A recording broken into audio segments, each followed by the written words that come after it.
रहमतुल्लाहि व बरकातहू। हम सफ़ा Urdu pre primary school Tahurabagh वागी road Wazirabad Nanded की जानिब से इस साल ऑनलाइन एजुकेशन का प्रोग्राम शुरू किया गया है, जिसमें आज हम जमात सगीर अव्वल से मजमून उर्दू से हुर्फ तहजी ये पढ़ेंगे।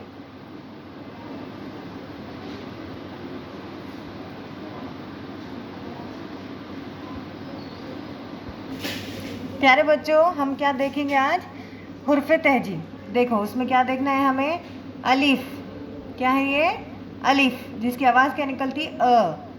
क्या है ये? अलिफ। उसके बाद क्या है? देखो बे। क्या है? बे। बे, उसकी आवाज़ क्या निकलती? ब। बे। उसके बाद देखो ये क्या है? पे। पे, उसकी आवाज़ क्या निकलती? प। पे। पे, उसके बाद क्या है ये? ते। ते की आवाज़ क्या निकलती? त। ते, उसके बाद क्या है? देखो टे। टे, टे की आवाज़ क्या निकलती? ट। टे, ट, उसके बाद क्या है? देखो से की आवाज़ क्या निकलती? स। से, स।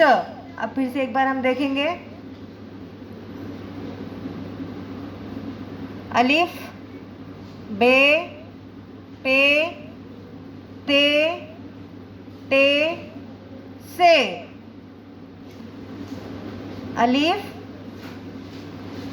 बे, पे, ते, टे, से। प्यारे बच्चों, इस वीडियो को बार बार देखो, हुर्फ तहजी के अल्फाज को याद करो। सफ़ा उर्दू प्राइमरी स्कूल के चैनल को सब्सक्राइब करो, लाइक करो, शेयर करो, ताकि नए आने वाले वीडियो की नोटिफिकेशन आपको मिले। नेक्स्ट वीडियो में मुलाकात होगी। अल्लाह हाफिज़।